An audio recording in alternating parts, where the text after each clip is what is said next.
भारत वर्तमान में एक ऐसा देश बनता जा रहा है जिसकी एक बहुत बड़ी आबादी केवल मोबाइल पर रील देखकर अपना समय काट रही है। उसे देश दुनिया में घट रही घटनाओं से कोई मतलब ही नहीं। इसलिए जाहिर सी बात है कि देश की मुख्य समस्याओं से भी उसका कोई लेना देना नहीं होता है। लेकिन जब उन पर खुद कोई समस्या आ जाती है तो फिर उन्हें अंदाजा होता है कि हाँ, वास्तव में देश में ये चीज भी एक बड़ी समस्या है। आज आपको देश की सबसे बड़ी समस्या के बारे में बताते हैं। वो कहते हैं ना कि जान है तो जहान है, लेकिन जान बचा पाना ही आज के समय में एक बहुत बड़ी समस्या हो गई है। भारत में इलाज बहुत ज़्यादा महंगा है, इतना ज़्यादा महंगा कि कई बार मिडिल क्लास आदमी गंभीर से गंभीर बीमारी अपने परिवार से इसलिए छुपा लेता है कि इलाज के लिए पैसे नहीं हैं। फैमिली को पता चला तो वो लोग भी टेंशन में आ जाएंगे। इसके अलावा कई बार इलाज के अभाव में किसी का बूढ़ा बाप सरकारी अस्पताल के चबूतरे में खांसता खांसता मर जाता है। महंगे अस्पताल होने के कारण लोग प्रेगनेंसी के दौरान अपनी बीवी को किसी सस्ते अस्पताल में भर्ती कराते हैं, जहां कई बार बच्चे को जन्म देते हुए उसकी मौत हो जाती है। पैसों की कमी से समय पर इलाज न मिलने के कारण परिवार का इकलौता कमाऊ लड़का भी दम तोड़ देता है। ये कोई बनावटी बातें नहीं हैं, बल्कि इस समाज की वास्तविक समस्या फिलहाल तो यही है। खैर, अब सुप्रीम कोर्ट ने महंगे इलाज की समस्या को गंभीरता से लेते हुए एक खास निर्णय लिया है। सुप्रीम कोर्ट ने अपने एक महत्वपूर्ण निर्देश में देश भर के अस्पतालों में इलाज के शुल्क को तय करने की बात कही है। कोर्ट ने सरकार को अगले 6 सप्ताह के अंदर मरीजों द्वारा भुगतान किए जाने वाले अस्पताल उपचार शुल्क को जल्द से जल्द तय करने के निर्देश दिए हैं।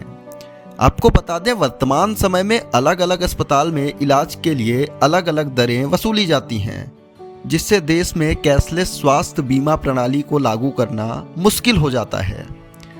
एक एनजीओ द्वारा दायर जनहित याचिका, जिसे PIL कहते हैं, इस पर सुनवाई करते हुए सुप्रीम कोर्ट की 2 न्यायाधीशों वाली, जिनमें न्यायमूर्ति BR गवई और न्यायमूर्ति संदीप मेहता की पीठ ने यह बात कही कि हम यूनियन ऑफ इंडिया के हेल्थ डिपार्टमेंट के सचिव को निर्देश देते हैं कि वे सरकार, राज्य सरकार और केंद्र शासित प्रदेशों में संबंधित लोगों के साथ बैठक करें और सुनवाई की अगली तारीख यानी अगले 6 सप्ताह के भीतर तक एक ठोस प्रस्ताव लेकर आएं। आपको बता दें कि वर्तमान में देश में 40,000 से अधिक पंजीकृत अस्पताल हैं, जो अब नई प्रणाली में 30 करोड़ से अधिक की संख्या वाले सभी स्वास्थ्य बीमा पॉलिसी धारकों को कैशलेस सुविधाएं प्रदान कर सकते हैं।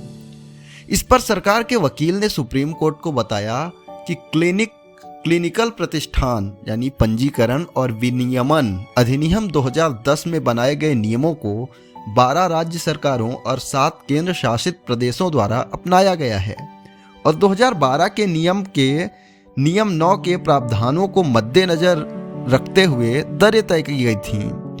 एक समान दर केंद्र सरकार द्वारा तब तक निर्धारित नहीं की जा सकती जब तक कि राज्य सरकारों और केंद्र शासित प्रदेशों से कोई प्रतिक्रिया न आई हो। सरकारी वकील ने यह भी कहा कि हालांकि राज्य और केंद्र शासित प्रदेशों को विभिन्न पत्र भेजे गए हैं, लेकिन अब तक कोई प्रतिक्रिया नहीं आई है, इसलिए दरों को अधिसूचित नहीं किया जा सकता। इस पर कोर्ट ने कहा कि भारत संघ केवल यह कहकर अपनी जिम्मेदारी से नहीं बच सकता है कि राज्य सरकार और केंद्र शासित प्रदेशों को भेजा गया पत्र है और वो जवाब नहीं दे पा रहे हैं। उन्होंने निर्देश दिया कि अगले 6 हफ्तों के भीतर एक निश्चित दरें तय करने की तैयारी पर जवाब दिया जाए।